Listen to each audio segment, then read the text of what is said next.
Tere tulemast Naised tipus podcasti 3. saatesse. Tänast podcasti toetab Eesti Ettevõtlike Naiste Assotsiatsioon, LHV Pank ja Karjääristuudio. Tänases videopodcastis räägime naistest kui otsustajatest ja naistest kui motiveerijatest. Mina olen Liina Helstein, olen Eesti Ettevõtlike Naiste Assotsiatsiooni liige. Olen suur naiste ettevõtlusele toetaja ja Eesti Kaubandus-Tööstuskoja Tartu esinduse juht. Kuna naised astuvad üha enam juhtide ridadesse, on mõistlik selgemini mõista soo rolli suhtluses ja otsustamises. Muidugi on sooliste erinevuste territooriumiline tungimine üsnagi ohtlik. Seetõttu ka olgem selged, tänases, kui me räägime meessoost ja naisstiilist, siis räägime tendentsidest, mitte absoluudist.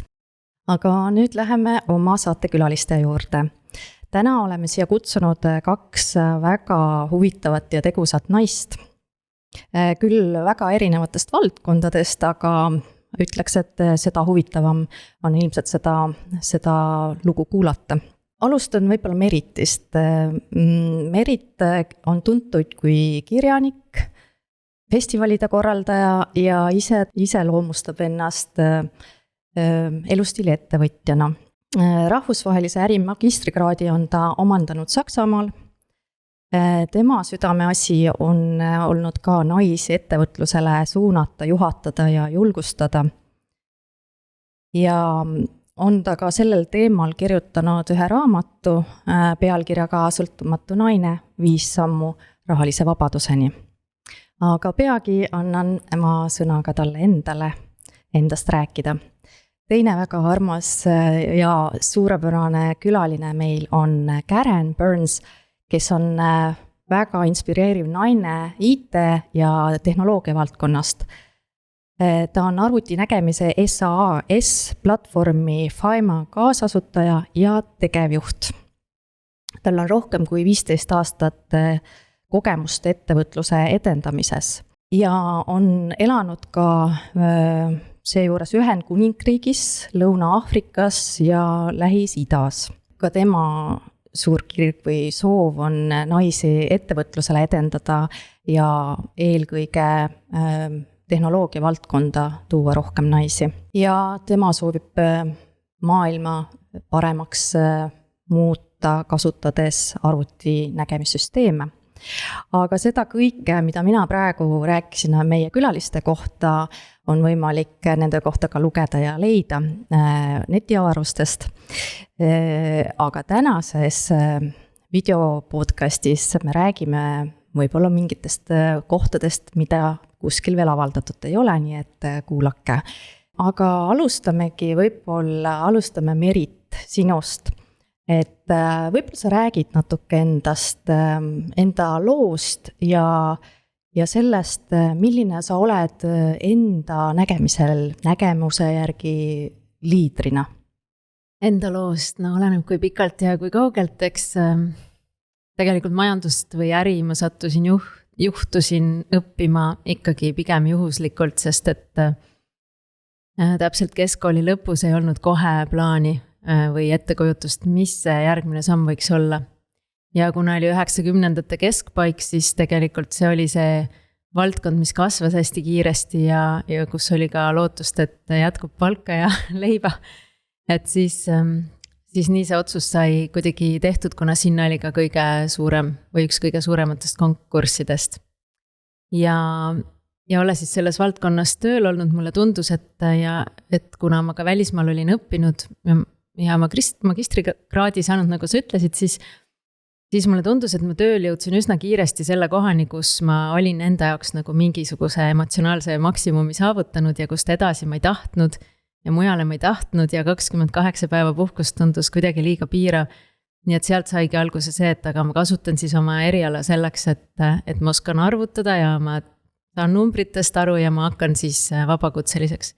Ja hiljem see kujunes juba iseenesest ettevõtluseks ja eks ta siiamaani on selline tüüpiline Eesti ettevõtlus võib-olla, mida nagu kõige rohkemad teevad, et ma olen ikkagi mikroettevõtja. et neid suuri ettevõtteid on ju alati nagu ühe käe sõrmedel ja siis neid keskmisi on nagu teatud hulk ainult ja siis neid väikseid on kõige rohkem. Aga see tähendab ikkagi, et ma teen väga paljude inimestega koostööd ja kombineerin kogu aeg siis kõige ägedamaid komplekte nendest inimestest oma festivalidele või kui ma vahepeal andsin 3 aastat ajakirja välja, et siis sinna veergudele, et kogu aeg kuulan kõrvad ja tundlad avatud, et kus keegi midagi ägedat teeb ja mind inspireerib ja liigutab ja mõjutab. Väga tore. Kas sa oskaksid kohe ennast iseloomustada ka juhina, et võib-olla nagu hästi lühidalt, et kuidas sa ise näed seda? Jaa, see oli põhiküsimus.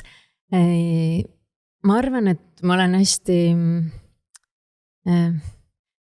kuna ma ütlengi elustiili ettevõtja, siis mu töö on sama, mis mu elu, mu hobid on sama, mis mu töö, mu töötajad on samad, kes mu sõbrad, et ma kuidagi see sõbralikkus ja selline oma inimese tunne on hästi tugevalt ja ma ei erista neid töö ja eraelu rolle nii palju, mis võib olla pluss või miinus, aga kui sa küsid, kuidas ma iseloomustan, siis nad on kõik mu sõbrad, kellega ma koos töötan.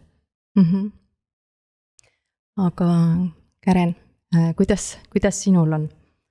Kuidas sinu kulgemine on olnud ja see, et täna oled sa siin mitte ainult meie karjääristuudios, vaid üleüldse selles kohas, kus sa täna oma tegemistega oled, et kuidas sa siiani jõudnud oled ja kuidas sina ennast nagu juhina iseloomustaksid?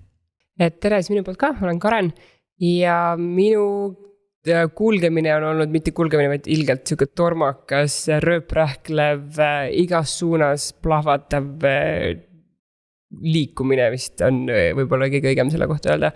Et esimese ettevõtte tegin 7-aastasena, kui olin teises klassis, 8-aastasena siis.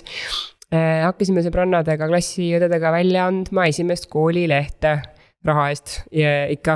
Ja kooliaasta lõpus käisime siis kogu toimetusega Tartus, McDonaldsis, lastetoas, sest see oli siis nii uus, kui see 90-ndate algus oli ja kui need sinna loodi. Ja olen alati olnud nagu klassivanem ja siukene nagu eestvedaja mitmetel projektidel. Ja nii sai kunagi tehtud Refneris meil oma MTÜ, mis tegeles siis lastega, kes olid keerulistest taustadest pärit. Ja me saime päris palju Euroopa Liidu siukest noortevahetuse raha, et minna sellega Suurbritanniasse ja seal alustada 21 erineva riigiga siukest Global Voice Networki, mis siis aitaks keerulisetest peredest pärit lastel saavutada oma täispotentsiaal. Ja siis seal, kuna ma hakkasin siis esimest korda elus reisima, kui olin 16, ja nägin, kui palju on võimalik areneda ja kasvada ja minna ja õppida, et kuidagi kõik läks siukseks hästi värviliseks ja nagu lahti. Siis tekkis kohe nälg minna Eestist ära, ennast kuskile mujale täiendama ja sealt oli hästi palju siukest toetust ja kuna Eestis British Council tollel ajal väga palju nõustas ja aitas Eesti nagu siis abituriente Suurbritannias ülikooli, siis mina ja mitu klasside kohe kasutasime seda võimalust ja läksimegi sinna, et ma läksin Tartu bussijaamast 2005 aasta vist siis juulis 200 euroga ära. et kuidas läheb. Ja siis ma andusin Šotimaal ja olin siis seal Glasgow ülikoolis 2 aastat.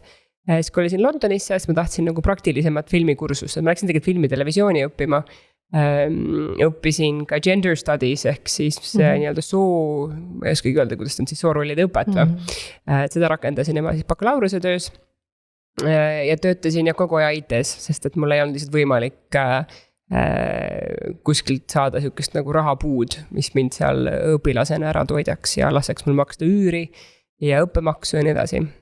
Ja siis sealt see teekond nagu algas niimoodi, et olin British Telecomis olin ühe suve, siis Suurbritannia tervise ja järelevalve ametisse sattusin tööle.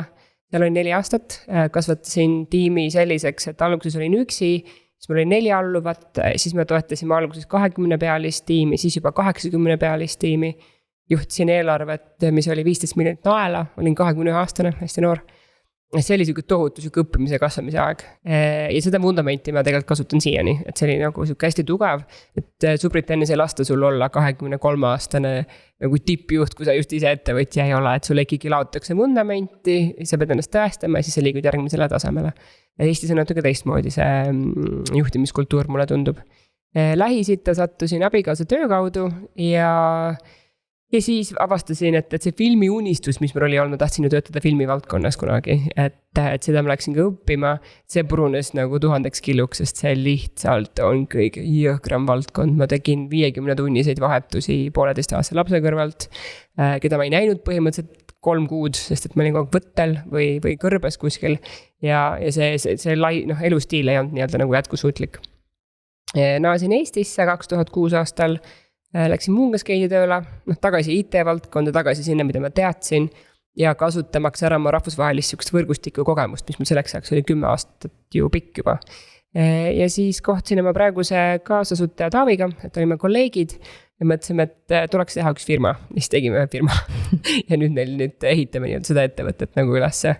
Ja juhina ma arvan, ma olen selline positiivne, sekka nagu kes teeb hästi palju tööd ise nagu ka ära ja energiline, et saaks inimesi nagu kaasata.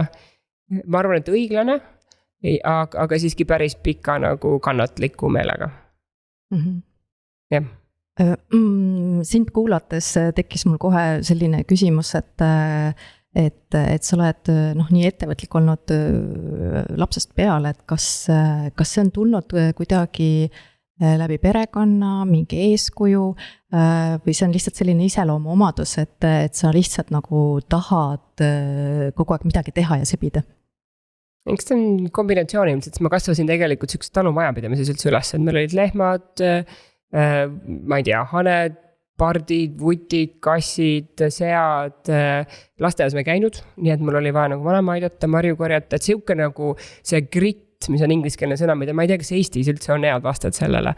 Suke järjekindlus tegelikult mingis mõttes, ta sisaldabki ka motivatsiooni seal juures ja ma ise ka praegu loen selle kohta just. Ja see tuli sealt, et tahad süüa, lähed korjad kartulimardikaid, tahad süüa, lähed ronid, tahad süüa, lähed kõplad, tahad süüa, lähed teed heina.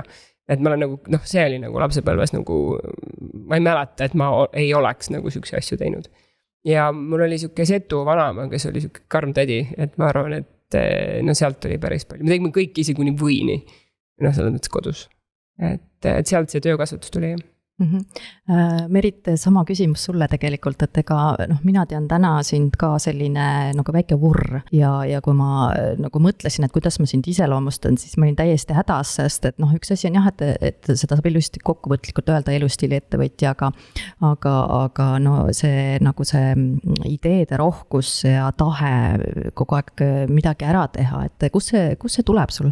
Jah, mingis mõttes ma arvan, et meil on ka nagu lapsepõlves, et minule anti hästi palju vabadust ja usaldati hästi palju ja mitte nagu sellist ükskõiksuses toimuvat vabadust, vaid kuidagi sellist hoitud ja usaldavat vabadust ja selles samas marinaadis ma arvan, ma olen siiamaani suutnud olla ja püsida ja samamoodi mul tekkis siis igasuguseid ideid, ma kirjutasin stsenaariume väiksena, aga praegu mitte, nüüd on raamatud saanud sellest lihtsalt ja siis ka korraldasin nagu teatrietendusi ja selliseid meelelahutusprogramme külarahvale. Ma küll olen muidu Tallinnast, aga suvi selles mõttes oli vaba ja ma tegelikult mäletangi ainult suvesid. Nagu talvest ma ei mäleta midagi, kus oli mingi siuke rutiini nühkimine. Ja selles mõttes on ju midagi kaasa tulnud kindlasti ja võib-olla see vanemate usaldus ja selline hoituse tunne, et ma tean, et võin ebaõnnestuda ka, aga sellest ei kogu maailm kokku või mul ei ole nagu nii suuri hirme tõenäoliselt sellega, kui võib-olla mõnel, kellel juba enne esimest sammu see hirm juba halvab ära. Ja, et minu jaoks on ka alati ettevõtlikkus endast kätkenud sellist riskijulgust ja julgust ebaõnnestuda, et kui sul see olemas on, siis minu meelest on nagu päris hea alus selleks, et midagi nagu ära teha. Toome fookuse nüüd selle otsustamise kõige peale, ja motivatsiooni otsustamise peale, et Avatud Meele Instituut on välja tulnud 3 motiveerivat pädevust, et milleks on siis saavutusvajadus, pühendumus ja initsiatiivikus, mille hulka nad loevad ka siis optimismi. Minu küsimus teile on, et millised võiksid olla nais- ja meesjuhtide erinevused nendes pädevustes otsustamise hetkel, et kas te olete seda kuidagi tähele pannud ja oskate mulle sellest natuke oma vaadet anda? Mis need 3 olid? Need olid saavutusvajadus, pühendumus ja initsiatiivikus. Ilmselgelt on meis kõigis see olemas, nii meestes kui naistes, eks ju. Mulle tundub mitte väga emased ja isased nägu. Aga võib-olla on seal midagi, mida siis, mida võiks nagu välja tuua, mis on erinevus. Võib-olla sa, Karen, oskad öelda selle kohta rohkem? Bioloogiliselt ei ole absoluutselt mitte mingisugust vahet, ja see on fakt. Et see, kuidas me võib-olla manifesteerime meeste või naistena, seda jah, soorollid mingil määral kultuuriliselt muudavad või nagu suunavad, aga siis meie sees, enda sees me tegelikult ei erine. Need erinevused meeste vahel on tegelikult suuremad või erinevused meeste ja naiste vahel. Tahtsin ka seda öelda. Seda me teame. Küll aga minu coach, kelleks on siis Ariane de Bonvoisin, tema on siis, ta juhtis vanasti seda ühte päris suurt Time Warner $500 million fondi, ise VC olnud ettevõtja ja nii edasi, et temaga ma olen töötanud umbes aasta koos praeguseks. Ja ta on öelnud, et täna hommikul meil oli just nii-öelda iga 2-nädalane sükene catch-up. Mõtlesid Karen, et suur vahe on naiste ja meeste puhul nagu, mida ta näeb IT-ettevõtte asutajate puhul, ta näeb seda, et mehed saavad omale selle 1,5 miljonit, 2-3 miljonit kontole, neil on nii, et nii, nüüd ma värban endale vice-presidendi müüki, vice-presidendi tehnikajuhti, vice-presidendi ja personaliosakonda, siis need tüübid, naised mõtlevad enne, et palju ma saan ise teha, äkki kasutaks konsultanti mõnda aega, et nad on nagu natukene kardavad rohkem võib-olla seda raha kulutada. Võt siin võib olla lihtsalt mingisugune siuke kultuuriline kujunemine, et on võib-olla veel kõhklusi, sest näiteks on ka erinevused selle vahel, kuidas mehed Euroopas kulutavad raha ja mehed USAs kulutavad raha. Sest et Euroopas on nad palju jällegi ka kõhklemavad ja nagu konservatiivsemad kui USAs. Et siin natukene jah, ei saa võib-olla nii selgeid jooni tõmmata. Aga kas võib olla ka see, et mehed on rohkem missioonile ja ülesandele nagu pühendunud ja naised võib-olla võtavad asju kuidagi nagu loomingulisemalt ja või et neil on oluline see saavutuse pool rohkem, aga mine tea, see tekitab väga häid emotsioone ja hormoone nagu meis ka, kui me saavutame midagi. Muidu naiste kohta öeldakse ka veel, et me tahame hoida paremaid suhteid või meie otsuste juures siis või valikute juures. Püüame hoida seda harmoonilist õhkkonda, võib-olla rohkem kui mehed, aga jällegi nagu sa ise ka ütlesid, Karen, et ühe soo sees võivad need erinevused suuremad olla kui sugude vahel, on ju. Et selles mõttes raske öelda, aga ma enda puhul olen ka näinud, et ma tahan ikkagi hoida harmooniat või sellepärast on mul see fakt võib-olla meelde jäänud, et see oli jälle Ameerika kirjandusest. No meie ettevõttes, näiteks mina olen see, kes kõik rasked vestused teeb. Mitte minu meessoost kaasasutaja, et see on ikkagi väga individuaalne, et me oleme kaardistanud tugevused, nõrkused, me teame, kus need on ja kui on vaja mingit väga rasket nagu läbirääkimist pidada, siis mina teen seda. Kohe küsingi, et kuidas sa tunned ära selle õige otsuse, et kui sa ütled, et sa võtad selle raske osa enda peale, et sina tahad või sina saad otsustatud, et siis kuidas see tuleb, et kas sa nagu ei usalda võib-olla või sa siis pigem tunned, et sul on õige tunne? Otsus tuleb tihti koos, selle elluviimine nüüd on see koht, kus tuleb tihti läbi rääkida ja olla väga ebameeldivas positsioonis ja võib-olla sinuga nagu minna sõimatuid ja igast asju tehtud, eks ole.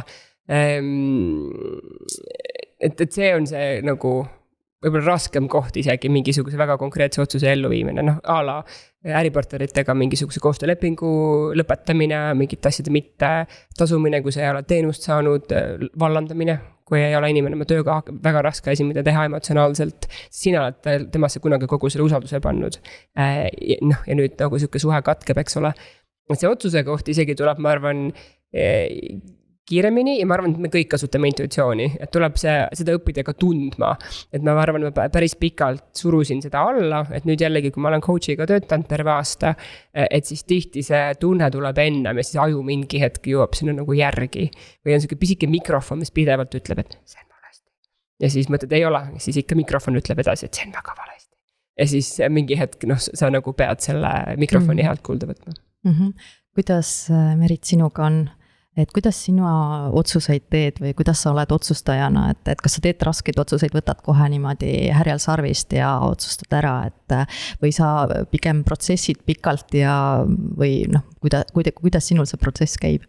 Oleneb, kui kõvasti see king pigistab ka, kui kõvasti see mikrofon sosistab, selles mõttes oleneb. Ma tean, et ma palju kasutan jalutamist mõtlemiseks ja et ma iga päev käin tund või 2 isegi jalutamas ja selle aja jooksul, kui on midagi õhus nagu sellist, et nii nüüd tuleks midagi otsustada, ma seda niimoodi töötlen, et ma võib-olla ka isegi nii, et nagu ma otseselt ei ürita mõelda selle peale, aga ma nagu enne jalutuskäiku mõtlen, et okei, aga see vajaks nagu lahendamist. Ja siis võib juhtuda, et tuleb mingi äratundmine selle jalutuskäigu jooksul, ehk siis, et kui ma ei ürita seda pingsalt, vaid ma kuidagi lasen sellel olla ja siis tuleb ka see äratundmine. Vahel ma ei nimetagi neid otsusteks, vaid nimetangi äratundmisteks, sest ongi mingi selge tunne ja siis ei ole enam, et teeks veel ümber või kaaluks või kaupleks või siis tegelikult see ongi hästi selge. Et see puudutabki mingite asjade alustamist või lõpetamist või mingite asjade müüki panemist või mitte panemist, et see koht, kus tuleb kuidagi välismaailmaga nagu konkreetne positsioon tekitada, et need on need kohad tõenäoliselt, kus ma olen pidanud viimastel aegadel otsustama. Mul tekib nüüd küsimus, et kui sulle antakse aega otsustamiseks, siis on ju väga hea, et sa saad oma neid mikrofone ja sisekõnelusi ja analüüsi teha, eks. Aga kuidas on kiirete otsuste puhul, et millised otsustajad olete siis, kui tuleb väga välgust ära otsustada midagi üsna olulist, et kas see on selline puusalt tulistamine või kuidas sellega on? Suur pilt peaks olema nagu silmes või nagu see, kuhu konteksti see otsus peaks sattuma, et siis see aitab, et kui sa tead, mida ja miks sa tegelikult tahad või taga ajad. Et kui peaesineja helistab sulle 10 minutit enne lavale astumist, et nüüd on selline asi, et ma lihtsalt ei liigu kuhugi kodunt. Et siis sul on, kas sa oled selle peale juba varem mõelnud või sa suudad nagu kiiresti mingi hea lahenduse välja mõelda? Peaesinejaga mitte, aga põhimõtteliselt festival oli 2 nädalat tagasi ja seda oli 2 esinejaga 20 küll. Siis hakkab mõte ikkagi, mõnedel ju hangub, et mul vist hakkab suht kiiresti tööle, et mis need variandid veel on ja jällegi jalutuskäik võib aidata, aga võib, nagu telefoni kõne ajal ma tavaliselt ei suuda hästi otsustada, et siis ma püüan selle kõne lõpetada, et ma helistan sulle kohe tagasi, et mul jääks korra nagu hetk iseendaga, sest muidu ma olen kuidagi survestatud eriti. Ja siis tuli küll häid lahendusi ja ma märkasin, et alati on mingi hea lahendus ja osalejad ei pahandanud ka. Keren, kuidas sinuga on? Selle raamistikuga olen nõus, et kui sa niikuinii teed, kuhu poole sa lähed, kuidas sa teed, kuidas sa toimetad, kui on fundraisingus mingi eesmärk, et tegelikult see tuleb suht ruttu, sest sul on mingid parameetrid olemas, mille pealt sa neid otsuseid nii või teisiti oled teinud. Et see, kui on vaja kiiresti otsust teha, et mitte otsustada on kehvem kui kehv otsus. Ehk siis ka see kehv otsus on parem, kui jätta mingid asjad tegemata. Ja see ei tähenda, et ma alati ei suuda otsustada või edasi lükka asju. Aga näiteks sügisel tõstsime oma rahastusraundi 1,5 miljonit eurot ja ma olin keset Riia linna ühel ettekandel, kui mul tuli meil, millega meil jäi, me arvasime, et round on koos ja tuli meil ja meil oli väga palju raha puudu. Keset sihukest, et ma ei saa mitte midagi teha, püsti tõusta, ma saan ära minna, kõik helistavad. Mul oli juhtivinvestoriga samal õhtul pidi õhtusööku olema, et tähistada seda, et meil round koos on. Ehk siis panin kõik kinni, kuulasin selle ettekande ära, puhkasin natukene, hingasin sisse välja 5 korda ja siis mõtlesin lahenduse välja ja me lihtsalt kõigest korda, et me lihtsalt 4 nädalat hiljem saime veel rohkem raha kokku, kui me alguses plaanisime. Wow. Mis see arvuti nägemine tähendab üldse? Nagu nendele kuulajatele nagu mina, kes on nii, et millega sa üldse tegeled? Põhimõtteliselt masinnägemine on siis üks tehisintellekti vorme, kus tehisintellekt saab aru, mis toimub mingisuguse pildi, kaamera, videovoo peal. Ehk siis ta natuke nagu, et kui väga lihtsalt seletada, et ta natuke nagu sinu silm, aga palju suurema võimekusega näha, tunda, ta ei väsi mitte kunagi ära. Et kui on näiteks vaja loendada, mitu inimest on lennukis, mitu autot on tänava peal, siis tehisintellekt suudab seda teha. Siit tulenevalt kohe järgmine küsimus, et kui sa oled teinud nagu väga kehva otsuse, nagu sa ennem ütlesid, et otsustamatus on veel hullem kui halb otsus, aga kui sa saad pärast aru, et see halb otsus oli nagu äärmiselt halb otsus, kuidas sa seda protsessid või kuidas sa sellega edasi tegeled, et tuleb ära lahendada. Et isegi kui see on väga halb ja rõve ja võtab aega ja tuleb läbi rääkida ja mingi kaotus sisse võtta või rahaline kaotus või egole ilge sukke kriips peale tõmmata, et siis lihtsalt tuleb see nagu, inglise keeles öeldakse bite the bullet, et võtad haavli hambusse ja lähed ja lihtsalt teed selle ära. Et vahel seda on lihtne teha, et lihtsalt hakkad nagu tööle. Mul oli üks hästi keeruline läbirääkimine üle-eelmine aasta, mis võttis 2 kuud. Sain välja, võitsin nii-öelda, et kõik läks nagu hästi, aga lihtsalt hästi jällegi grit, siuke, et töötad sealt läbi nagu ja üritad hästi palju õppida ja mitte enam sama lollust teha. Kuidas sinuga, Merit, kas sa oled teinud väga halbasid otsuseid, mida sa pärast oled kahetsenud või sa leiad, et kahetseda ei ole midagi, et otsus on otsus ja tuleb edasi elada ja võtta sellest õppust või kuidas sinuga on, kuidas sa tunned? Ümber pööratavad on mitmed otsused tegelikult olnud ja pigem mul tuleb nagu eraelust neid meelde, et otsustad nii, vaatad, et ei anna päris seda loodetud tulemust, siis muudad, vabandad, suhtled kellega vaja ja nagu liigud sealt kohast edasi, et ja on mõned on ju, et kui sa mingi enda nagu viljakuse kinni keerad, siis on nagu naiste jaoks nagu tagasipöördumatu, et selles mõttes nagu seda sorti asju ma ei ole nagu võib-olla teinud või mulle tuleb praegu meelde, kus on nagu tõesti nii olnud, et mul veel nagu tarkuse hammastega oli see, et ma ütlesin hambaarstile, et kuule, ma olen kuulnud, et neid tüvirakke, millest saab uusi hambaid kasvatada ja ma oleksin huvitatud järgmisest komplektist nagu mingi 20 aasta pärast.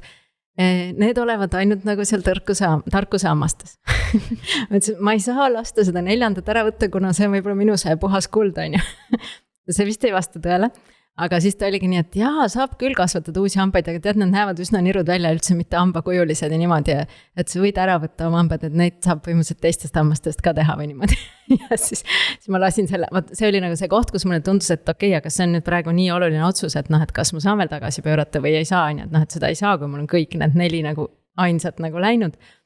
Ja kui nad praegu juba teevad neid nagu nässakaid hambaid, siis ma loodan küll, et saab tegelikult korraliku komplekti 20 aasta pärast. Ühesõnaga, sellised seosed tulevad ja kui seda gritti mainid, see oli mu eelmise kuu lugemine vist, siis selle kuu lugemine on raamat nimega Mindset ja seal jaotatakse inimesed 8, et sellised nagu fixed mindset inimesed, ehk siis kes on nii, et asju saab ainult nii teha, inimestel on nagu isiksus on ette antud, mina olen see, ma tegin seda testi, ma ei saa areneda, kõik jääb nii nagu on. Ja siis need inimesed, kes on nagu growth mindset või nagu sellise kasvu suhtumisega või nagu avatud suhtumisega endasse kui maailma, kui võimalustesse, kui probleemidesse, et need inimesed suudavad tegelikult hästi kohaneda kogu aeg, et kui on mingi jama, nii otsustati valesti, okei, mõtleme ümber ja need on need growth mindset inimesed ja siis on need fixed mindset inimesed, kes ei suuda, seal oli ka nagu mingist uuringust, kes olid lahku läinud, et need fixed mindset inimesed põdesid palju pikemalt, sest neil oli nii, et see nüüd oligi eluarmastus ja nüüd ongi kõik läbi ja siis need, kes uskusid, et isiksus on paindlik ja võimalused on paindlikud, nemad said palju kiiremini üle ja mitte nagu halvas mõttes kiiremini tead, aga pigem nagu oli see positiivsem suhtumine tulevikku ja võimalustesse. Ja mõtlen, ma midagi muutsin ka lapsega nendest raamatutest, et seal oli see, et kas nagu tunnustada lapse ability't või tema nagu selliseid oskusi või neid võimekusi, mis tal juba on, või siis tema effort'it, mis on siis hästi ameerikalik, et seda tema panust nagu. Et siis ta täna just, ma vaatan, et ta on hea tootedisainer, et ta teeb mingeid, nagu tegi mingit CD cover'i. Neid enam ei ole vaja kahjuks, aga sellise, lõikas oma särgi pooleks või pehmendus sinna, kõik asjad kujundas nagu visuaalselt ja funktsionaalselt, väga kihvt oli vaadata ja siis ma mõtlesin, et kas ma nüüd tunnustan seda ability't, mis tal nagu juba on ja see surub lapsed, ka täiskasvanud, ka töötajad sinna nagu fixed mindset'i, et okei, et siin ei olegi midagi teha, et see, mis mul on ja seda ma ei arenda ja kui ma ei oska seda, siis ma ei hakka kunagi oskama, et selline kui ma oleks öelnud, kui hästi sa seda juba oskad, siis ta oleks sinna fixed mindset'i läinud, aga ma siis proovisin, et kui tore, et sa nägid nii palju vaeva selle sakilise, selle serva lõikamisega ja kui leidlik sa olid ja proovisin nagu tema seda panust, kui palju ta ka aega pühendas sinna nagu seda tunnustada, et ta saaks sellest veel innustust, et et kui ma teinekord veel panustan, siis tuleb veel midagi kihvtimat välja. Ja samamoodi siis tööl ja õpilastega ka siis tunnustada seda panuse poolt, pingutuse poolt, mitte ainult seda, mis neil juba olemas on. Sest muidu see paneb neid sinna kasti, et mitte arenema. Aga läheme kunstipausile, kus Katrin Karu tutvustab oma kunsti.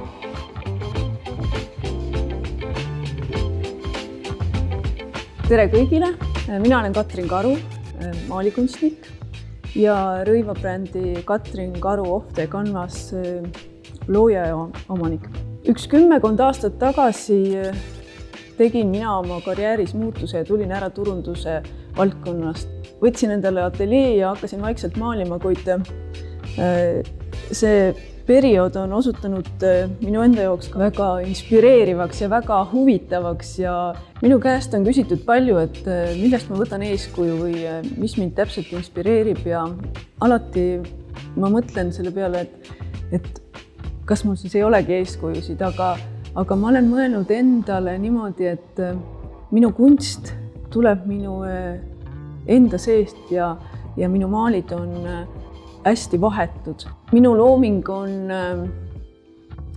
hästi suur või hästi suureformaadiline ja suurte nii-öelda käelöökidega ja ekspressiivne võiks öelda, et mult on palju palutud ka väikeseid maale, aga neid ma teha ei oska. Minu looming on võib-olla osaliselt palju abstraktset kunsti ja osaliselt, kus on aktid, mulle meeldib akti maalida, naise kehas on nii palju voolavust ja nii palju mõnusat energiat, et seda lõuendile oleks patt jätta panemata.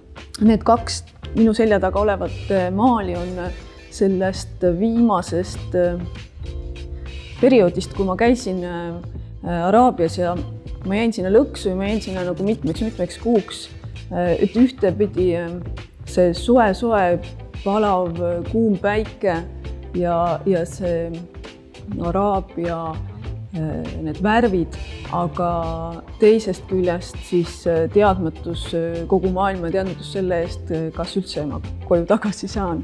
Ma tegin seal päris mitu maali lõpuks, sest aega oli palju, et need maalid said maalitud siis, kui oli juba see teadmine, et ma siiski saan koju tagasi ja see 50-kraadine kuum päike, mis ja kuld ja punased toonid, mis võib-olla Eesti kontekstis tunduvad väga-väga jõulised, aga seal täiesti omal kohal.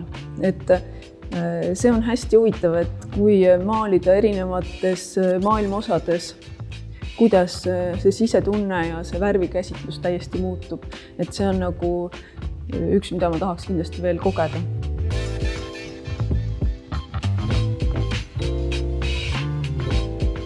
Jätkuna küsikski, et millised motiveerijad olete, et praegu sa Merit tõid väga hea näite, et sa mõtlesid natuke ette, et sa ei kukkunud kohe tunnustama, või ikka mõnes mõttes küll, aga et sa mõtlesid selle peale, et kuidas inimene nagu võiks areneda, aga ka üleüldse, et millised motiveerijad te olete, et ma mõtlen, noh, võite üldse mingi 3. variandi öelda, aga mina mõtlen seda, et kas te pigem olete nagu sellised tunnustajad või siis pigem noh, ütlete midagi kurjast, et see paneks nagu inimest rohkem tööle, et või kui te isegi ei ole sellised, et mis te arvate, mis see töötaks kõige paremini selle motiveerimisena, Karen?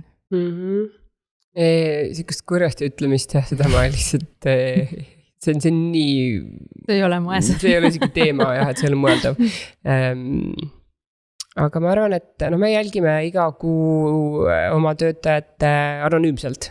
Et kuidas nad tunnevad, et kas neil on piisavalt tagasisidet antud, kas nad on motiveeritud, kas meie nagu keskkond motiveerib, kas nad on meie jaoks nii-öelda saadikud, meie ettevõtte saadikud ka väljaspool ettevõtet.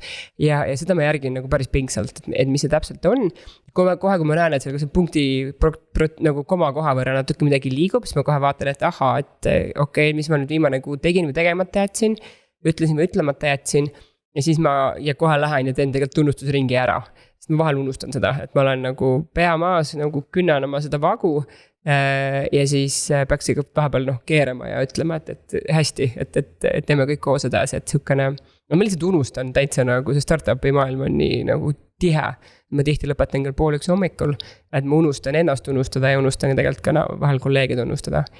Aga me oleme kalendrisse pannud mingid tegevused, et see meelest ei läheks, näiteks nende väljaviimine ja sellised õhtusöögid ja mingid sellised kingitused, mida me aeg-ajalt teeme, mingid pusad ja asjad, et ka see on tunnustus ja ka see motiveerib. Ja mulle endale tundub, et kõige rohkem motiveerib tulemus, sest see on see, kuhu me oleme nii pikalt nagu koos pürginud, et kui ma saan kliendi käest ükskõik millise tagasiside, ma panen selle kohe kõigile otse edasi. Ja see on nagu, see tõesti, sa näed, et inimesi motiveerib see kõige rohkem. Et nende tööst on nagu kasu olnud ja et see toob kellelegi veel väärtust, et see on minu arvates kõige suurem siuke motivaator. Et rahanumbrid alati palga näol ei ole kõige suuremad motivaatorid, eks? Ei, kindlasti mitte. Kindlasti mitte, eks. Merit, kuidas sinuga on? No mul nagu sellist formaalset töösuhet ei ole tegelikult kellegagi, et mul ongi sellised koostööpartnerid, kes on paljuski siis ka sõbrad enamasti, väga harva satub sinna kedagi muud või kui keegi muu satub, siis ta saab mu sõbraks nagu paratamatult ja ilmselt et ma sedasi ei mõõda seda nagu sina, kuigi see tundub hästi õige, ma ei saaks niimoodi selles mõttes, kuule, täida see küsimustik ära, sest ma olengi ta sõber, et mina saaksingi seda teha või saangi teha ainult nagu kohtumistel või ka selle sama kliendi tagasisidega, nagu sa mainisid, et nii kui ka midagi tuleb, et pärast mingit webinari, inimene, kellega ma intervjuu tegin, tema nagu jääb niimoodi, et ma ei tea, kuidas see nüüd vastu võeti või niimoodi õhku rippuma, mina saan palju tagasisidet, siis ma alati saadan talle ka edasist, et nii tore. Et selles mõttes meil kõigil on need emotsionaalsed vajadused, see kindlustunne, mida palk annab või see kindlus, et kas see valdkond üldse on elus, eriti ka praeguses kontekstis, kõik valdkonnad ei ole enam elus või olemas, on ju, ja siis inimestel selline vaheldusrikkus, et nad ei teeks kogu aeg, ei künnaks nagu seda sama vagu kogu aeg, et neil oleks just ka maitse järgi, sest igaühel on erinev see vaheldusrikkuse vajadus, minul tõenäoliselt suurem kui mõnel teisel. Ma olen enda ümber kogunud enda ümber analüütilisemaid inimesi, kes ei taha nii palju vaheldusrikkust. Nende jaoks, kui nad näevad nagu teistsugust rida selle reaal, siis see ongi juba väga vaheldusrikas, mida analüüsida näiteks. Ja mingi selline tähtsuse tunne või olulisena tundmise tunne, kuidas kellelgi, mille peale see olulisena tundmise tunne tekib, et paljudes firmades valitakse see aastatöötaja või mingid nagu sellised tunnustused või märgid või tunnistused ja osadel jällegi on oluline selline emotsionaalselt oluline olla näiteks aeg-ajalt mingi juhtkonnaga kuskil ühises saunas või kuskil väljasõidul. Et siis juba ongi piisavalt oluline, et vaadata, et inimestel oleks need erinevad asjad kaetud, ja ka siis selline suurem point, et nad näeks, et mis see on, mida nad üldse teevad, nagu see teie valdkond, et seda inimtööjõudu läheks vähem vaja ja seda kõike saaks automatiseerida ja kiirendada ja et see on nagu kindlasti nagu kasvuvaldkond, et selles mõttes on ka lihtsam sellistes valdkondades olla, kus sa näed mingit suuremat pointi või et see ei ole mingi hääbu, et nagu olen söekaevur ja selles mõttes ta on nagu mõõdetav, ma saan aru, et kui sa saad kuidagi seda mõõta, eks. ja emotsionaalselt mõõdetav eelkõige, et ma teen mingit suuremat asja, mis kunagi kasvab veel nagu kuskile suunas. Ja siis minu valdkonnas selline inimeste emotsionaalne ja füüsiline heaolu, et see ka tundub hästi tähendusrikas. Karen, kui ma sind kuulan, siis mul tekib küsimus, et su elu on üsnagi nagu tramm, eks, et kui sa ütled, et sa hommikul 12:30 või 1:00 nagu töötad, et kas sa naudid seda juhiks olemise protsessi iseenesest ja kas sa arvad, või mis sa arvad, et kaua sa jaksad? Naudin surmani, jah. Ja vot see ongi, mis mul on tunne, et see ongi sellise nagu juhi üks nagu selline suur omadus või et sul peab nagu seal sees olema see, et sa tahad kogu aeg tegutseda. Et sul ei ole seda tunnet, et ma nüüd äsisin ära, ma viskan lusika nurka, mitte kõige halvemas mõttes, aga lihtsalt, et ma nüüd võtan selle aja ja ma tahan täiesti nagu puhata või et mul ei lähe korda see, mis nüüd edasi saab, et. Ma puhkan ikkagi tunni kaupa. See aku on nagu ise laadiv, on ju, meil. Jah, ei seda, et ma nüüd midagi ei teeks kuu aega, või see ei ole, aga on ikka hetki, kus lihtsalt mõtled, et ma ei jõua, lülitad kõik välja, istud, vaatad tund ajada Netflixist mingid nätsukummi, mida iganes. Ja lihtsalt järgmine päev on jälle parem olla. Et mis ei olnud oluline, see võibki maha kukkuda, las läheb katki, et olulised asjad ju lähevad edasi. Kui vana sinu laps on praegu? Mul on 2 tükki, üks on 9, teine on 3. Aga 9-aastane on erivajadusega laps, nii et on natuke suke 2 lapse eest. Mul on 8-aastane üks.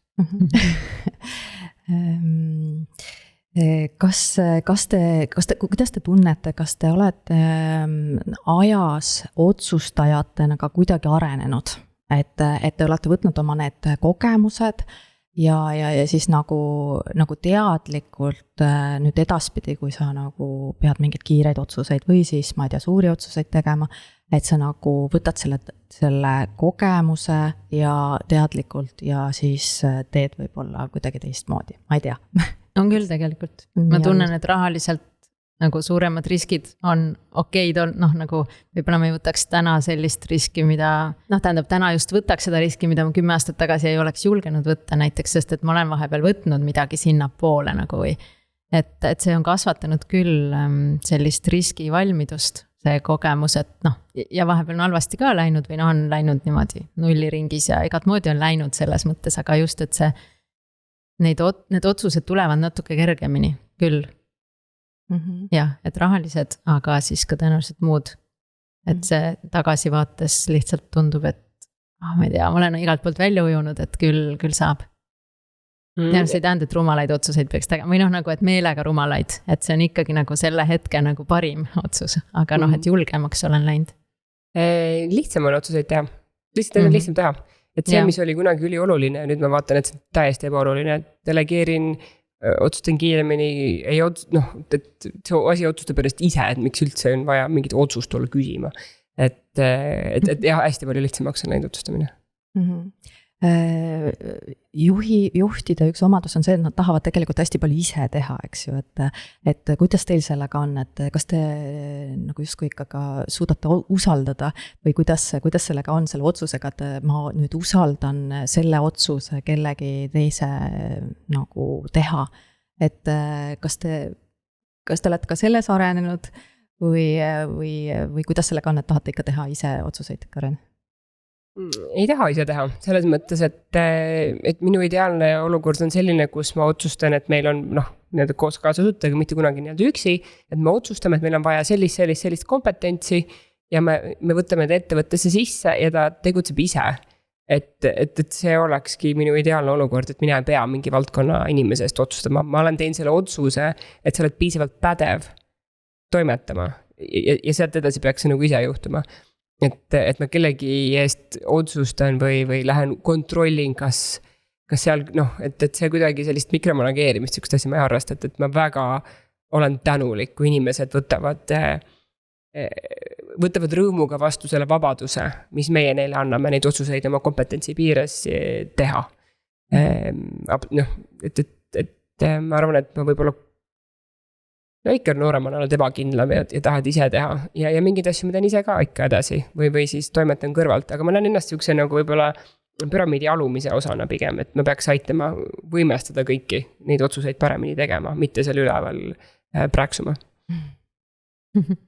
Jah, kõlab nagu ideaalne juht ikkagi, ma arvan, jah, ei tee võimalikult palju ise asju, vaid ikkagi delegeerib nii palju, kui saab ja jääb ise neid, noh, üldasju valima, no näiteks seda inimest valima, et kes sellel positsioonil on. No minul mikroettevõtjana ikkagi on hästi palju ise sebimist ja tihtipeale ei saa hästi anda kuidagi, isegi turundust ei saa hästi kellelegi teisele anda, et noh, ma nagu ise loon selle toote, ehk siis kirjutan raamatu, siis ma kuidagi ise kirjastan, sest see on nii lihtne, nagu noh, ikkagi, et ainult trükikojale email ja toimetajale koopia ja siis homme kohtumine kujundajaga. Et seal on ainult mingi 5 asja, mis tuleb teha ja noh, neid ei ole väga mõttekas nagu kuskile assistendile nagu seletama hakata ja siis ise kontrollima hakata. Et ja siis pärast turundus ka, et noh, kuidas saaks keegi teine nagu minu raamatut turundada nagu hästi ei saa, et ma pean ikka ise seal videos rääkima või kuidagi ise kuskil podcastis külas käima, et selles mõttes see oleneb. Sest valdkonnast ja nii palju, kui ma olen ennast oma firmas tahtnud välja töötada, siis päris palju ma näen, noh lihtsalt kuidagi sellest spetsiifikast on minu peal. Aga kunagi, kui ma esimese analüüsi tegin, siis ma vaatasin, et ma olen 17 rollis, noh kõik seal sotsiaalmeedia turundusjuht ja logistik ja pakija ja yes, ja IT-juht ja siis noh, mõnes kohas läksin mul ikkagi nagu punased need lambid põlema, et ma vaatasin, et kui ma olen IT-juht ja ma olen nagu maailma kõige halvem IT-juht kindlasti, siis seda ma ei tohiks ise teha. Nii et siis ma leidsin endale inimese, kes vaatab ikkagi mu meilisüsteemid ja arvuti ja üldse kõik süsteemid üle ja seadistab neid ja mõtleb selle strateegiat ja siis ma tundsin, palju parem, nagu palju parem mulle, palju parem klientidele, palju parem sellele inimesele, kes siis saab selle eest palka. Mis teie arvate, kas seda otsustusjulgust on võimalik endas arendada ja kas teil on mõni hea võib-olla näpunäide, et kuidas seda nagu teha, et kuidas edaspidi, et mitte nagu väga nagu põdema jääda? Harjutama peab. Et mina hästi kiidan seda Chris Vossi, kes on siis endine FBI nii-öelda nagu chief hostage negotiator, ehk siis tema on see, kes rääkis läbi pantvangis olevate siis nende kinnihoidjatega nii-öelda kogu siis föderaalpolitsei nimel. Ja tal on väga hea raamat, mille nimi on, et never split the difference, ehk siis ära tee iial seda vahet, seda raha, mis üle jääb pooleks. Ma ei tee selles, et ikka et saaksid nagu endale. Ja ta õpetab päris suure hulga hästi praktilisi taktikaid selle raamatu sees, kuidas otsustada, kuidas teha läbirääkimisi, kuidas sükene nagu, kuidas inimest nagu lahti muukida või probleemi nagu ka siis läbi selle lahti muukida. Nii, et kõik võidavad sellest siis lõpuks, et tema läheb ära ja on hästi ja et sina lähed ära, et on hästi. Ja selle õpikuga ma siis nii-öelda katsetasin päris kodus fantastiline lastega toimetamisel, et kuidas sa nagu erinevad taktikad sealt rakendad ja eraelus väga hea koduses elus rakendada neid, vanematega rakendad natukene, kogu aeg lähed julgemaks ja testid, et see peab nagu sisse harjuma, musklimälu peab sellest tekkima ja seda ei tekki ilma harjutamiseta. Väga äge, see juba mul ka YouTube'is üles, et osta raamat. Ja kuidas julgem otsustaja olla. Noh, võib-olla seda suurt pilti nagu teada, et kus sees sa teed otsuseid, mida sa tegelikult tahad. Noh, siis käib nii firma eesmärkide kui eraeluliste eesmärkide juurde ja siis ka tekib see julgus, sest sa näed, et noh, et oot, aga ma ju tahtsin seda suuremat käivet ja siin on ju see võimalus, ma peaksin võib-olla kinni haarama sellest, võib-olla peaksin kelledki nõu küsima, kes on seda varem teinud. Jah, see on nagu see üks õlekõrs, mida kasutada, et nagu sinul on see coach, on ju. Et selles mõttes selliseid inimesi kasutada Eestis võib-olla liiga vähe seda kommet, mulle tundub.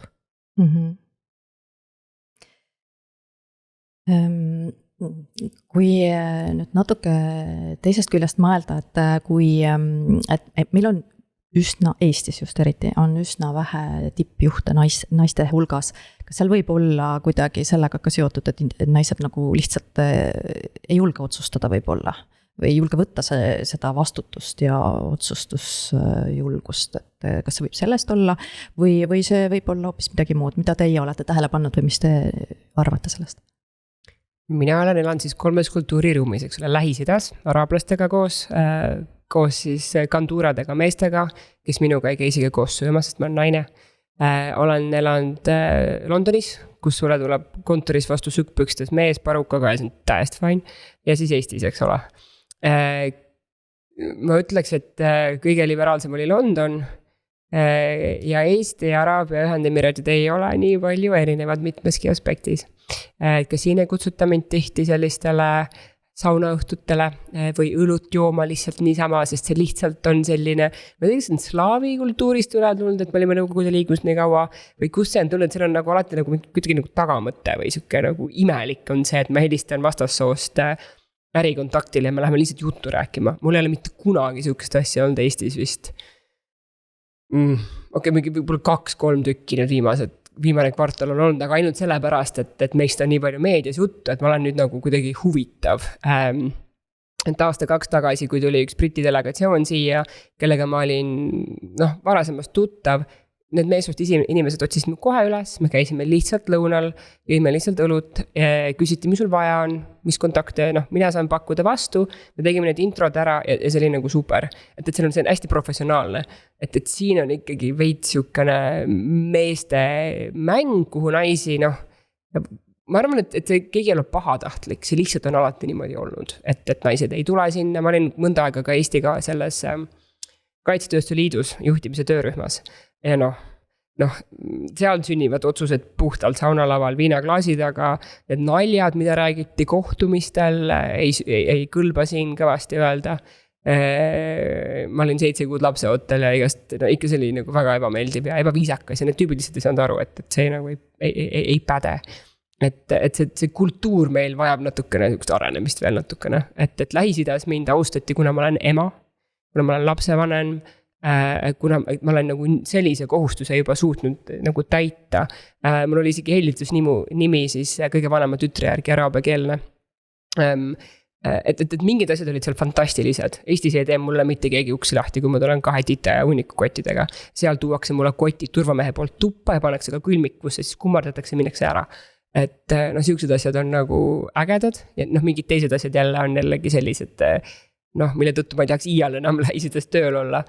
Aga et Eestil on arenguruum, ütleme siis niimoodi, et kõik ei ole kadunud, ma kogu aeg näen, kuidas see läheb paremaks, aga ma arvan, et selle tõttu on ka naistel olnud siia väga raske nagu sisse tulla. Ja teisest küljest, naisettevõtjaid on ju tohutu hulk, tuhandeid, mikroettevõtjaid on naisi metsikus koguses. See hunnik otsuseid, mis tuleb teha, et juhtida mingit kodumajapidamist, lapsi, kogu see koorem on ju tegelikult naiste käes. Mees ütleb, et mis me tegema pean, sest naine on juba ära otsustanud selle, tema lihtsalt on käsutäitja. Et see kultuur nõuab natuke arenemist. Ma arvan, et naised on väga head juhid, väga head otsustajad, kui neile lihtsalt võimalus antakse. Ja väga ilus lugu. Ma üritasin ka meenutada, ma elasin ka Soomes, Saksamaal, Brüsselis, Austraalias ja Soomes tudengina, et seal see on kindlasti üks nendest Skandinaavia maadest, kus on rohkem seda võrdsust ja aetaksegi taga seda nagu paberi peal ka ja nii, aga Saksamaa oli väga maskuliinne. Brüssel, seal kõik need libedad sellid oma nende ülikondadega tänaval, kelle käest ma küsisin, et millega sa tegeled ja ma olen lobist. Siis need olid ikkagi kõik valdavalt mehed ja naised olid need, kes seda stabiilsemat tööd ja rutiinsemat ja väiksemapalgalisemat tööd ikkagi tegid ja Austraalias töötasin ka väga suures firmas nagu Austraalia Postis, kus töötas äkki 40 000 inimest ja siis kuna ma olin Eestist ja ma küsin, kuidas te nagu nii vanaaegsed siin kõik olete, et nagu münte on alati vaja, et seda parkimist tasuda ja siis on vaja mingi nagu ma tegin neile pilti, kui palju ma kirju sain, olles lihtsalt seal nagu sisse kirjutatud olnud mingi 2 nädalat, ma olin nagu nii palju juba kirju saadud, igasugused otseposti ja muud posti ja kirju ja tere tulemast ja tule sinna ja tänna ja mõtlesin, vau, et mul tuleb Eestis võib-olla selle aja jooksul, kui veab siis üks kiri. ja tegin neile pilti ja tõnk ja Eestisse kogus samal ajal ja nad ütlesid, ai, kindlasti kirjad ei kao kuskile ja nii, mõtlen, no ma ei tea, ma pole väga kindel selles ja siis tegin neile väikse ülevaate, kuidas ma tuludeklaratsiooni täidan, et tšup ja valmis, sellepärast, et neil olid eraldi kõik funktsionärid selle jaoks, kellele tuli hästi palju raha maksta, et nad need 26 lehekülge ära täidaksid ja siis sa ka veel nagu jäid seal lootma midagi, et noh, meil oli kõik eeltäidetud, sa ei pidanud midagi ette valmistama ja otsima oma tšekke ja oma, ma ei tea, tõendeid.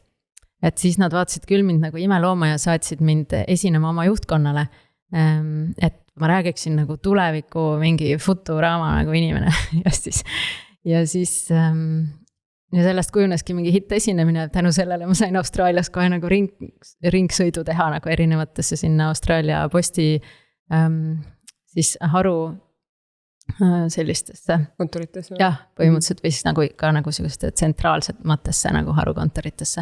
Ja siis ma nägin, et seal ikkagi mehed nagu valdavalt, kuigi Austraalia oli kõige sümpaatsema kultuuriga, nagu kui sa tänaval nagu kuidagi oled ja et natuke juhmina, aga vaatame, et oota kuhu poole, siis nad tulid ikka kohe nagu appi ja seal, noh, ütleme Saksamaal ma tundsin ennast natuke nagu sisserändajana niimoodi rünnatuna või noh, selline emotsionaalselt ei olnud nii tore, et ma ei olnud nii teretulnud, ma tundsin.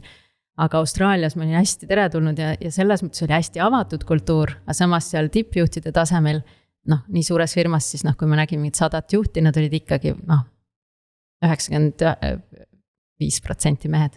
Aga mul seal tervise järelevalveametis UK-s oli kogu meie osakonna osakonna tippjuht oli üks naine, lesbi.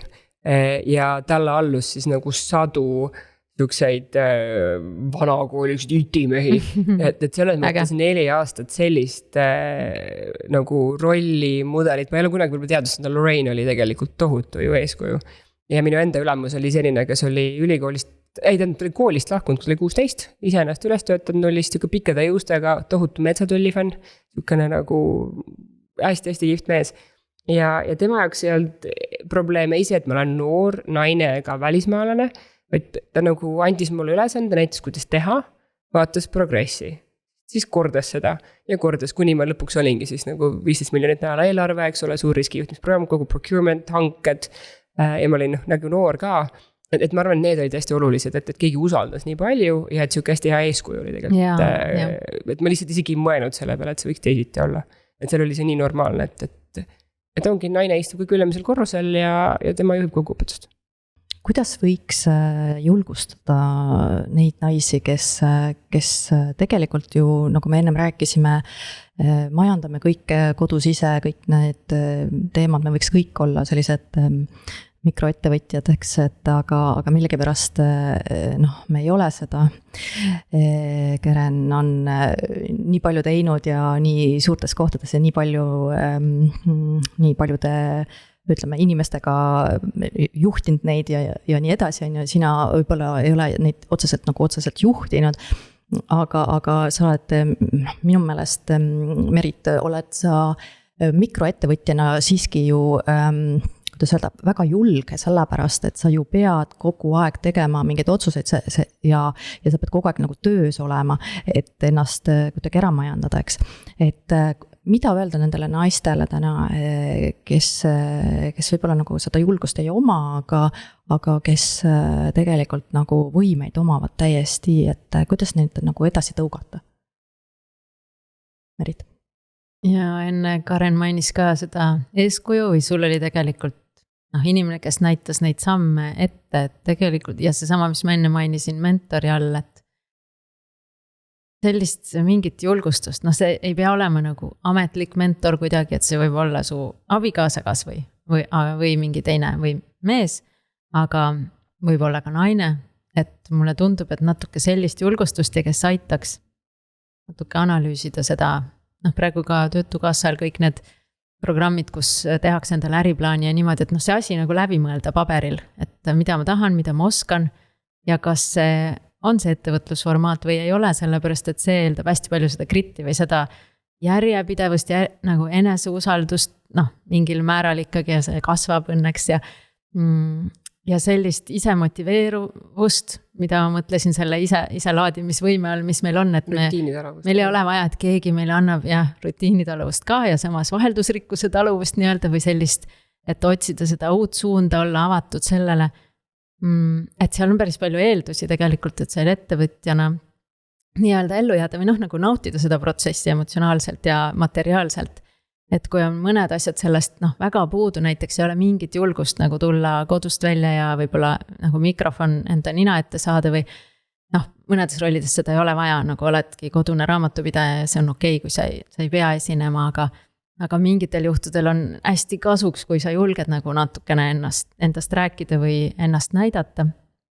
Ja mõne omaduse taha nagu võib see natuke jääda, aga jällegi nüüd ongi, et kas sa oled see nagu fixed mindset inimene või growth mindset, et tegelikult saab enamiku asju arendada või siis natukene nagu vähemalt fake ida sinna poole, et nagu see paistaks, et ma vähemalt nagu natukene suudan. Et sellise nagu õige toega ja siis ka vist sellise kaine analüüsiga, et oota, kas mul on tegelikult, kas see sobib mulle? Nagu paljud inimesed said praegu teada, et neile väga sobib kodus töötamine ja paljud said teada, et neile üldse ei sobi. Et siis, kui sulle üldse ei sobi kodus töötamine, siis ei ole ka väga mõtet sellest unistada või nagu. ja töökohad on jällegi teistmoodi toredad, et annavad natukene seda materiaalset kindlustunnet stabiilsemalt ja annavad kasvuvõimalusi, mida sa kodus mugavustsoonis võib-olla endale ei võtaks või selle väikse ettevõtjana sa teed natukene ikkagi, seda ma kindlalt oskan, et ma prooviks siis pigem sellele keskenduda, aga tööl sa saad mingi ülesande, et kuule, tee see hange on ju või midagi, siis on mingi, et mis toode see üldse on ja oota, ma pean selgeks tegema, kuidas seal üldse, mis need valikukriteeriumid on ja sa pead ennast nagu rohkem harima ja mugavustsoonist välja astuma, et ja tööl saab juba ägedaid kontakte ka, mida jällegi kodus, ei juhtu nii palju. See mentorite teema on selles väga hea, et ma tunnen, et Eestis võib-olla see on ka siuke naiselt soorollina eeldatud, et sa suhtled ja küsid nõu ja oled siukene nagu naised oma vahel, et meil on naisinvestorite klubi, tohutult fantastiline, Kristi Kaile just rääkisin Instagramis öösel, sellepärast, et ta juhuslikult vastas seal küsimustele. Et minuga võetakse ühendust ja küsitakse nõu ja et see on hästi tore, et mine küsi nõu, et teised naisettevõtjad väga hea meelega jagavad nõu ja on meelitatud ja õnnelikud, kui neil seda küsitakse ja kui neil vähegi on võimalik, et siis nad jagavad nõu või soovitavad kedagi, kes saab seda nõu anda.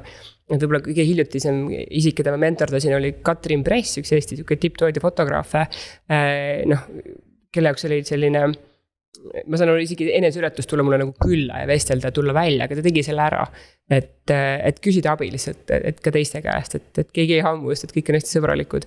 Ja minu enda tegelikult abikaasa hästi palju toetas, ta on šotlane, et tema oli üks küll siuke mentor, kelle pealt, siukest meessoost rollimudelit mul ei olnud mitte kunagi olnud, kes nii palju võimestaks ja nagu aitaks, et sellisega hästi suur asi. Ja võib-olla viimane asi, mis mainiks, on siis see, et minu enda siis see coach ütleb seda, et on olemas selline garantii, nagu muutuse garantii. Iga muutus, mida sa teed, toob mingi positiivse asja kaasa endaga. Et something good from this change will come. Et see on garanteeritud, et midagi positiivset tuleb sellest. Ükskõik kui raske see on, midagi positiivset tuleb. Ja see aitab sul sellest tunnelist läbi minna. Et see aeg enne otsustamist on kõige õudsem. Ja siis on siuke kergendus ja siis ongi, see muutuse garantii on seal, et ei pea üldse kartma, et alati tuleb midagi head sellest. Kas võib kokkuvõttes öelda praegu teie mõlema mõttekäigust, et naised võiks omada mõnda coachi või mõnda sellist head, tugevat inimest enda kõrval, kellega siis põrgatada mõtteid, eks ju, ja saada seda siis nagu teha kuidagi regulaarselt, et see nagu annab sellise ühise jõu või kuidagi annab selle nagu julguse rohkem nagu edasi minna oma soovidega?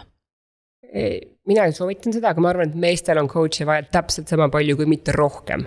Eriti Eesti mees, kes on harjunud kõigega üksi hakkama saama, mitte nutma, mitte abi küsima, oma tervise eest mitte hoolitsema, täpselt sama palju on meestel neid coach'i vaja kui mitte rohkem. Ja kui mina mõtlen enda peale, kui siis startup ettevõtja peale, me oleme võtnud, eks ole, investor raha sisse, eesmärgid on kõrged.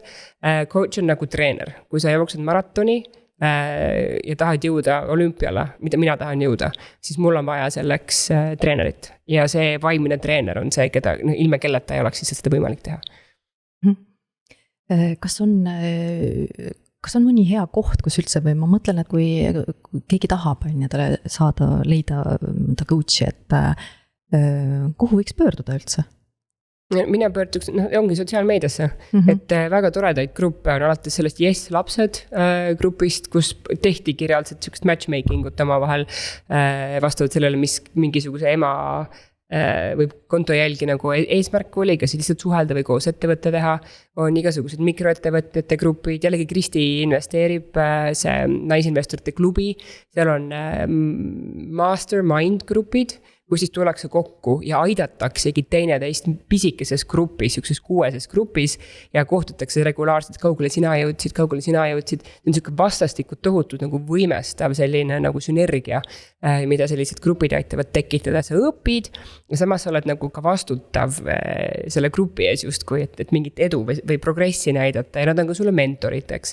Et nii-öelda selles interneti avaruses on tohutu hulk sellist ja kuna me oleme kodus olnud niikuinii kindlasti kõigi selline sotsiaalmeedia trackimise hulk on läinud üles, ma eeldan, et siis sealt leiad tegelikult väga palju abi. Ja vist on EAS-il ka on ju, mingid programmid on ka ja nii, aga see ei peagi nii formaalne olema. Ise küsisin ka ühe meesettevõtja käest, aga ma tegin selle kuidagi, mõtlesin nii suureks endale, et mul peab kindlasti mingi probleem olema, et pöörduda ta poole ja et on kindlasti hõivatud, siis ma helistasin, et kas ma saaksin kunagi varsti nagu sellise nagu mentorlus kohtumise teha ja ütles, et jaa muidugi, et ma ütlesin, ma arvan, et see on nii hõivatud, et see vast 6 aja pärast ütles, et ei ole, et et mingi järgmine nädal võib, ma ütlen, mul praegu ei ole ikka küsimust veel, et et ja siis lõpuks me ei kohtunudki kunagi sellel teemal ja mul oli nii kahju sellest, ma just eile umbes mõtlesin selle peale, et tegelikult oleks võinud selle esimese korra ära kohtuda. Lihtsalt ma ei saanud kuidagi näpu peale, et mis küsimus mul siis on, sest iga nädal olid mul erinevad küsimused ja ettevõtluses see ongi ja enese arengus, mida siis ettevõtlus või juhiks kasvamine või ettevõtjaks kasvamine on lõpuks. Ja selle asemel ma oleks võinud selle esimese ebaleva küsimusega kohtumise ära teha ja ma oleks võib-olla 2 nädala pärast saanud uue kohtumise teha oma uue küsimusega, et ma tegelikult jäingi lõpuks nagu üksi sellega, sest ma ei leidnud kunagi nagu nii suurt küsimust, millega siis lõpuks see kohtumine kokku kutsuda. Aga seda ei maksa nagu nii suureks endale mõelda ka. Ma lõpetuseks küsiksin niimoodi, et mis on see jälg, mida sina liidrina soovid siia maailma maha jätta? See on kui ma neid küsimusi lugesin enne, kui tulin, mõtlesin, et seda ma ei mõtle kindlasti enne välja. Et ma arvan, et üks jälg või tahakski eeskuju olla, nii nagu mulle oldi. Et väga lihtne, et näed, et naine ei ole eriline sellepärast, et on naine, oskab sama hästi või ei paremini, ei kehvemini, teeb oma asja, et mina tahaks nagu ka proovida, et see julgustaks rohkem proovima tüdrukuid, teisi naisi, et võib-olla ennast usaldama nagu rohkem selles, et ma päriselt saan hakkama. Sest et see ei ole nii keeruline, see otsustamine ja see juhtimine, et see tuleb lihtsalt nagu ära teha, et sellist võib-olla eeskuju tahakski jätta ja Eesti ja selle enda ettevõtte, mis meil Taaviga on, et tahaks nagu ikkagi maailmakaardile viia, et suurt eeskuju, et mitte lihtsalt naisena, aga väga pisikese riigi esindajana, et ma pigem tihti mõtlen endast kui mingist väikeriigi saadikust, et ma olen ka setu põhimõtteliselt, kogu mu suguvõsa on setud, et ma olen nagu pisikese riigi, pisikese hõimu, niisugune naissoost esindaja, et ma tahaks seda kuidagi suurelt viia maailma ja näidata, et see on võimalik. Aga Marit, sina? Kuidas sa vastaksid sellele küsimusele? Kuna ma ise elan oma arust sellist oma unistuste elu, siis kõigega, mida ma teen, ma tahaksin seda teistele ka julgustuseks, ka selleks samaks eeskujuks ette näidata ja inspireerida. Selleks samaks, et see on võimalik, et ei pea oma elu lihtsalt ära kannatama ja selle järel lohisema või selle mingitel osadel seal ära kannatama ja järel lohisema, vaid seda saab ise kujundada ja sellest võib tulla nagu nii suur rahulolu, et elad nagu 40 pluss ka nagu laps nagu hinges selle vabaduse ja elu rõõmu ja elu januga. See on väga ilus mõte siia lõppu, et ütleme siis nii, et kui me jääme kuhugi toppama, siis otsime endale hea mentori, hea kaaslase, kellega põrgatada mõtteid ja saada nagu uus hoog sisse või siis näiteks hea uus mõte. ja oleme siis eeskujuks. Aitäh teile, et te täna siia tulite, oma mõtteid jagasite, väga väärtuslikud, aitäh. Ja LHV poolt on pandud ka siin kingitus, et kottidena nüüd meie külalistele ja me jääme kohtuma uute episoodideni. Kuulmiseni.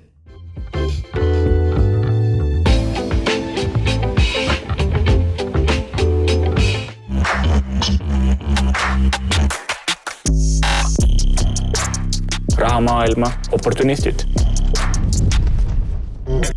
Raevukad fanaatikud. Moodsa panganduse stiili näide. Julged otsustajad. Sellised me siis oleme. Selline on LHV.